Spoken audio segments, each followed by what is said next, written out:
Hey guys, welcome back to the Grow Smarter podcast where we discuss all things HubSpot, marketing and business growth. I'm here with Lachlan, who's one of our digital marketers at Pixeled. Today we're going to talk about all things business growth, I guess. We're going to discuss short form video and short form video content and how we make it here at Pixeled. Over to you, Lachlan. Let's have a bit of a chat about it.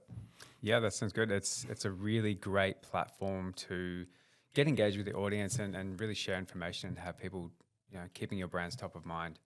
Yeah, nice. And what sort of platforms are we looking at, I guess? Obviously, we're trying to hit all the social media platforms. You got, the main ones, Facebook, Instagram, TikTok. One of the things that people forget about a lot, I certainly do, is YouTube Shorts. Really, it's a similar kind of vertical video platform to TikTok and Instagram Reels. There's like a million things that we need to tick when we're creating these sorts of short form videos. What's a couple of things we need to look at? Yeah, I won't bore you with saying, you need a hook. Everyone knows you need a hook. It's a bit like saying to do marketing, you need a strategy, yes. But one of the big things that I think about when creating content is it needs to have value to the client, or it needs to have value to the person who's watching it. I prefer to think of it less as a hook, more of as a promise of value. So why is someone going to watch this video? What are they going to get out of it? It's a TikTok for you page. It's not a for Pixel page or a for your brand page. We don't need to be trying to get something out of them every time. They're spending their own time watching your content, engaging with it, and the best stuff really gives back, I think. Cutting on beat, what is that? Yeah, that's a really fun one. A lot of the time, if you've got a really nice song, really upbeat, you can kind of beat cut to, or they call it beat matching. And that's just where, if you've got your tempo like that, you'll be cutting in line with beats to the music. Pretty simple editing, but with more complicated songs with a bit of like a catchy beat, it's a really fun way to like drive the video, I think. Yeah, I think we created one recently too when we were for Pixeled actually, and we we're talking about tight framing. Can you explain a little bit more about that, how that works? For me, when I'm shooting, I actually kind of prefer to go a bit of a wider frame because that gives me more options when I'm cutting. If I have, say, if I was editing this podcast, we've got two cameras that are completely static and you need to add a bit of variance. You need a bit of color and a flavor and some spice. So having a wider shot actually allows you to zoom in tighter when you need to, as you were saying with the tight framing, but you can also zoom out, you can reframe left and right, you can do all kinds of things. So the more that you have, the more that you can do with the content when you're editing it. Yeah, cool. Yeah, nice. I've noticed a couple you did with for Pixel recently have been really, really good. Like, and just changing locations and stuff like that's been really cool. It got me out of there on the push bike the other day. So that was good. did back in your BMX days. Nice. So the age-old question is, do we use captions or we don't use captions? Yeah, I don't think I've actually figured that out yet. It kind of depends on what I'm doing, whether it's a more explanational video. I think the general rule is yes, use them, but I think that you just got to do what the content you're creating needs. So if you're making something that is really heavy on voice, like us, and we're having conversation, definitely captions.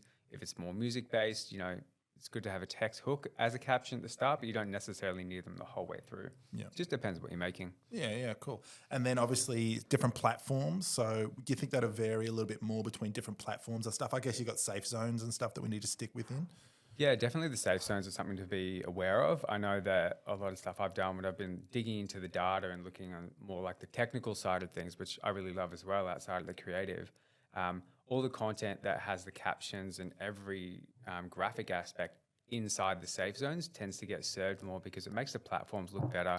It's not overlaying with the like button or the comment button or anything like that. It just helps it look a lot cleaner and native to the platform. Would you try and build like a bit of a story arc within your short form videos? Look, as long as you can deliver the message that you're trying to get across in an entertaining and engaging way, you can have a story, you can not have a story.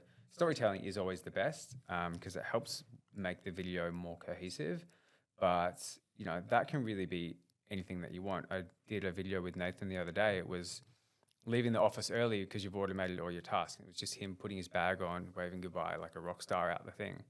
And that's a story, but that's only one continuous shot with a little caption on it. So yeah.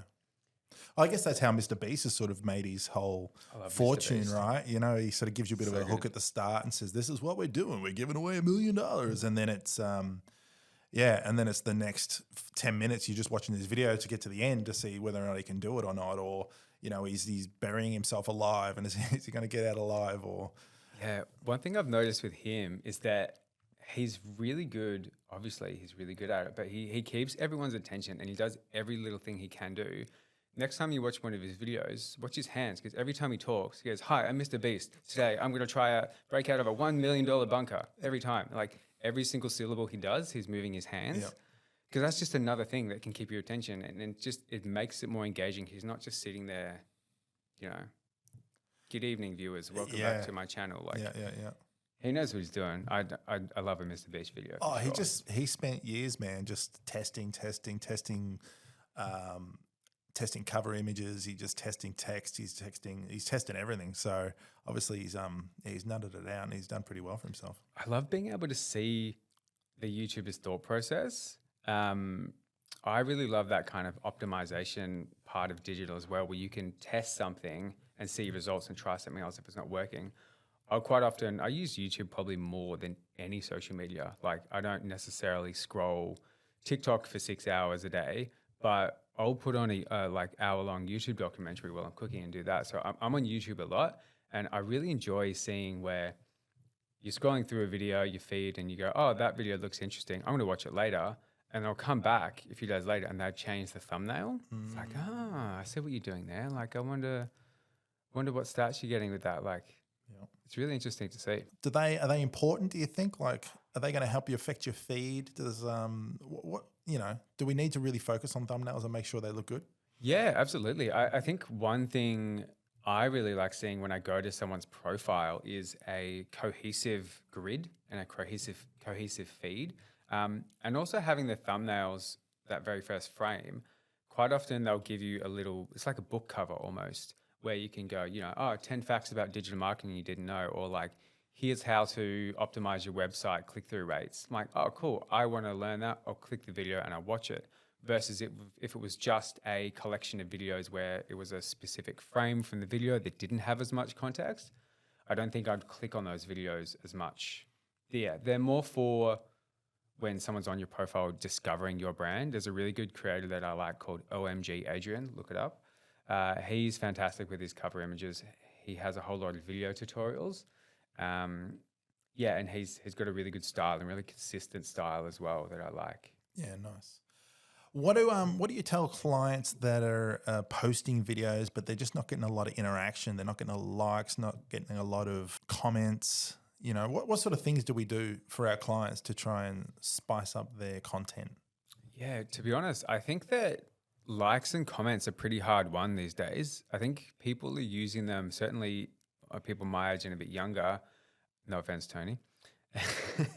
Certainly people my age and a bit younger are using the likes and the comments very sparingly. I find myself giving a video a like for one of two reasons. One, it's almost a reward to the person who's made the video. I'm like, you've earned this. Like, this is a good piece of content. I want to reward you. And two, it's a signal to the algorithm that I want to see more stuff like this. So if you're not getting the likes and the comments, it's probably because you're not giving people things that they want to see and things that are of value to them. So I would take a bit of a step back, probably go, this is an obvious tip, but go and look at what's performing in the past. See if you can find a common thread that's between the videos or the posts that you're making. Sometimes there's not. Sometimes you can post one thing and go, this is going to be sick, and it will just bomb. And that's fine. You can try again. Yep.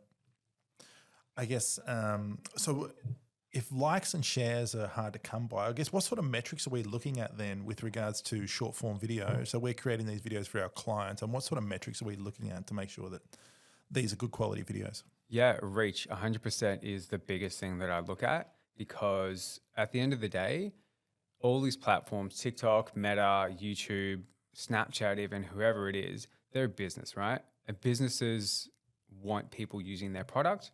The way that these platforms get people using their product is to keep people on them.